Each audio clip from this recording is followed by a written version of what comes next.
Hello दोस्तों, आज हम एमी ब्रोकर का डेटाबेस कैसे सेटअप करते हैं वो सीखेंगे। काफ़ी लोगों को एमी ब्रोकर का सेटअप करने में प्रॉब्लम होती है, तो उसको आज समझते हैं कैसे क्या किया जाए। तो पहला काम तो जो आपको करना है वो आपको डेटा डाउनलोड करने का है। तो कई डेटा डाउनलोडर सॉफ्टवेयर आपको मिल जाएंगे। एनएससी डेटा डाउनलोडर करके आप गूगल में सर्च करेंगे तो आपको काफ़ी सारे मिल जाएंगे। तो उनसे बस आपको डेटा डाउनलोड करना है। तो ये कुछ मैंने डेटा डाउनलोड कर रखा है। तब इससे आप किस तरह से सेटअप कर सकते हैं वो देखते हैं। तो आपको नया डेटाबेस सेटअप करना है तो फाइल पे जाइए, न्यू पे जाइए और उसके बाद डेटाबेस पे जाइए और यहाँ पे अपने डेटाबेस का कुछ नाम रख दीजिए। जैसे मैं यहाँ पे NSE कर देता हूँ। उसके बाद मैं क्रिएट पे कर देता हूँ। तो यहाँ पे एक हमारा डेटाबेस जो है वो क्रिएट हो गया है। अब इसको आप ओके कर दीजिए। ओके करने के बाद यहाँ पे आपका डेटाबेस बन गया। अब हमें इसमें फ़ाइल इंपोर्ट करना शुरू करना है। अब यहाँ पे आइए इंपोर्ट विज़ार्ड पे। तो यहाँ पे कोई भी एक फ़ाइल जो है वो आपको ले लेनी है। तो जैसे ये मैंने एक फ़ाइल यहाँ पे ले ली, ये ले ली और नेक्स्ट पे क्लिक किया, एक और बार नेक्स्ट पे क्लिक किया। अब इसका एक फॉर्मेट हम बना लेते हैं। तो ये वाला ऑप्शन आप चेक कर दीजिए और फॉर्मेट में रख देता हूँ NSE।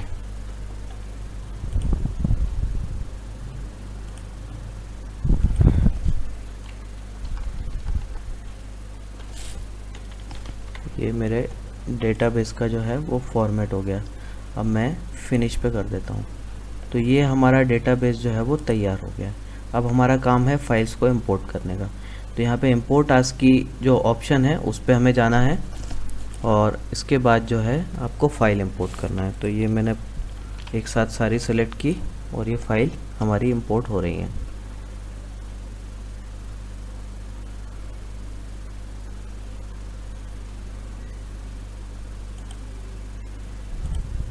अब देखिए यहाँ पे सारी फाइलें आ गई हैं, स्टॉक के नाम आ गए हैं, ये सारा इस तरीके से आपका आ गया।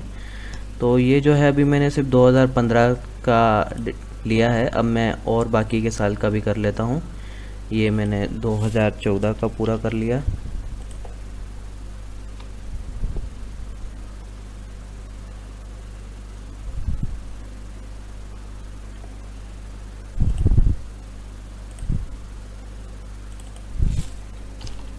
ये 2013 का भी मैं ऐड कर रहा हूँ।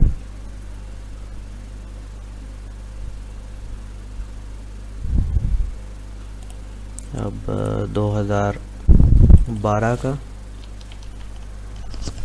अब ये आपके ऊपर है कि आप कितने साल का डेटा रखना चाहते हैं। अगर आप लॉन्ग टर्म ट्रेड करना पसंद करते हैं, इन्वेस्टमेंट करना पसंद करते हैं, तो आपके लिए 5 साल 10 साल का डेटा होना अच्छा रहता है। तो मैं जनरली 5 साल का रखता हूँ। बाकी आपकी अपनी इच्छा है कि आप कितना क्या रखना चाहते हैं।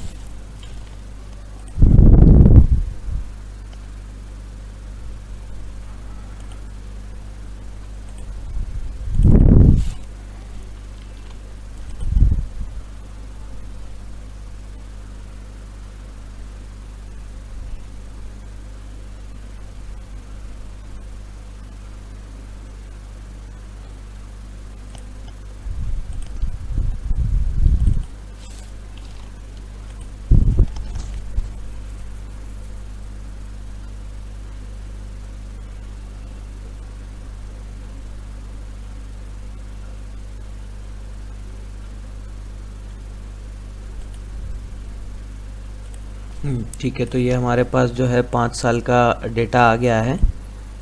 अब आप कोई भी स्टॉक का नाम जो है वो आप सेलेक्ट कर सकते हैं और यहाँ पे आपको वो स्टॉक मिल जाएंगे। अब यहाँ बहुत सारे स्टॉक की लिस्ट हो जाती है और आप अगर कुछ स्पेसिफिक अपनी काम का, अपनी लिस्ट का कोई स्टॉक रखना चाहें तो आप वो अपनी वॉच लिस्ट भी बना सकते हैं। जैसे ये मैंने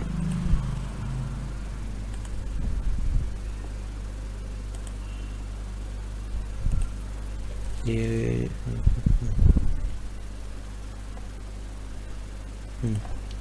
तो अब जैसे मुझे निफ्टी 50 स्टॉक्स की लिस्ट बनानी है ताकि मैं उनको इजीली डेली चेक कर सकूं, तो यहाँ मैंने ACC सेलेक्ट किया, वॉच लिस्ट और न्यू वॉच लिस्ट वाला ऑप्शन सेलेक्ट किया। तो यहाँ मैंने न्यू वॉच लिस्ट डाल दिया निफ्टी 50, जिसमें निफ्टी 50 के जो स्टॉक हैं वो मैं रखूँगा।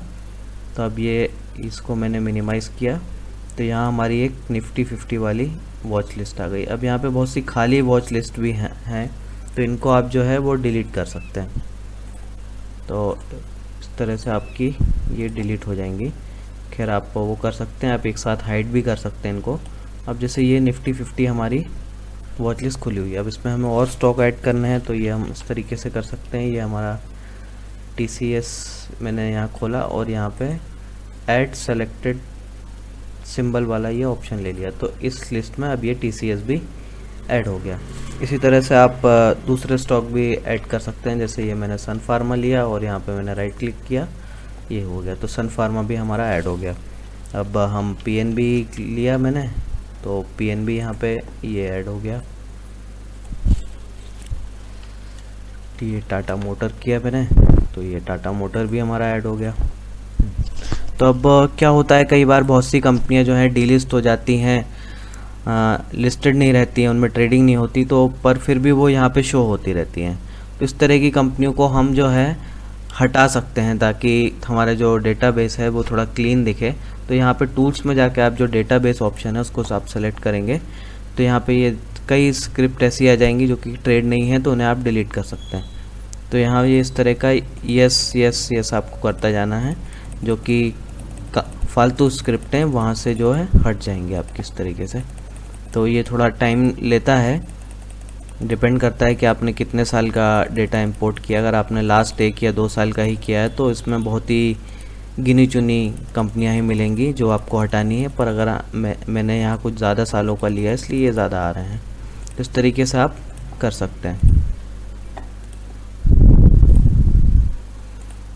एक और बात जो हमें देखनी है वो है बोनस और स्टॉक स्प्लिट का किस तरीके से एडजस्टमेंट करना है। तो बोनस या स्टॉक स्प्लिट होता है तब वो प्राइस उनका जो है वो हमें एडजस्ट करना पड़ता है। जैसे यहाँ पे ये SBI हमारा सीधे इसके बाद जो आपका 2800 से सीधा प्राइस जो है आपको 300 रुपये दिख रहा है। तो इसका एडजस्टमेंट किस तरीके से किया जा सकता है, तो यहाँ पे आप जाएंगे सिंबल के अंदर, स्प्लिट वाला ऑप्शन है, स्प्लिट का ऑप्शन सेलेक्ट किया और यहाँ पे रेशो आ रहा है, किस रेशो में आपका है, आप चाहें तो इसको एडिट कर सकते हैं, ये अपने आप भी सेट हो जाता है। तो ये मैंने किया, अभी एक बार में पूरा नहीं आया तो मैं फिर से इसको करूँगा स्प्लिट, तो आप देखेंगे ये परफेक्ट आ गया है। अब हमारा जो चार्ट है जो पूरा कंटिन्यूस फॉर्म में आ रहा है, बिल्कुल परफेक्ट चार्ट है। तो इस तरीके से आप स्प्लिट और बोनस का जो एडजस्टमेंट होता है वो भी आप कर सकते हैं।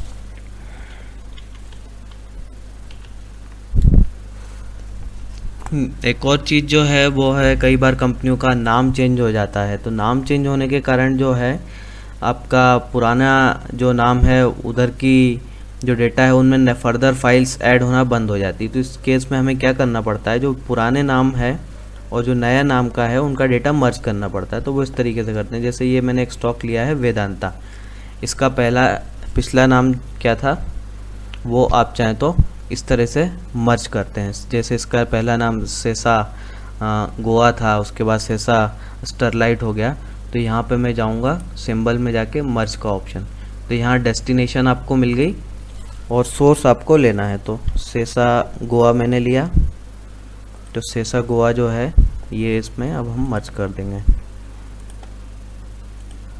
तो अब देखेंगे अब इसमें डेटा फाइल्स जो है इसमें बढ़ गई है।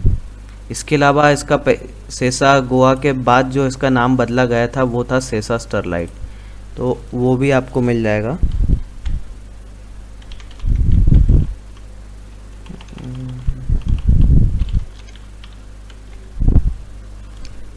किधर है?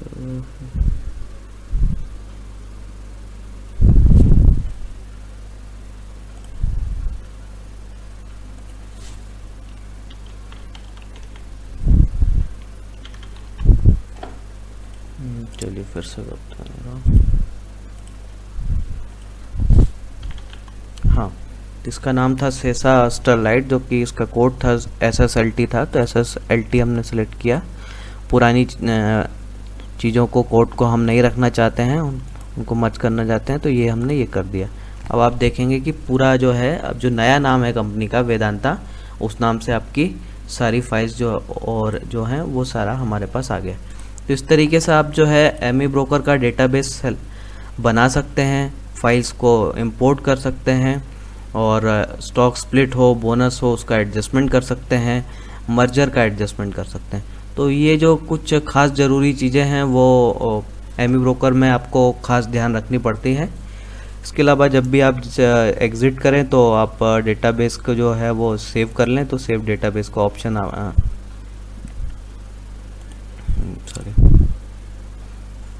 सेव डेटाबेस का ऑप्शन सेलेक्ट करें और ये जो है आपका सेव हो जाएगा। इसके बाद जब आप नेक्स्ट टाइम इसको खोलेंगे तो आपको एज इट इज़ इसी तरह का मिलेगा। तो ये मैंने अभी बंद किया। अब इसके बाद मैं खोलूँगा तो मैं वापस, आप देखेंगे कि वहीं का वहीं मैं आ गया हूँ। ठीक है, तो इतना जो है ज़रूरी चीज़ जो आपको एमी ब्रोकर के बारे में जाननी चाहिए थी वो हमने डिस्कस कर ली है। इसके अलावा भी आप अगर कुछ जानना चाहें तो आप कमेंट में जो है अपना सवाल रख सकते हैं। हम पूरी कोशिश करेंगे आपके सवाल का जवाब देने के लिए। देखने के लिए बहुत बहुत धन्यवाद।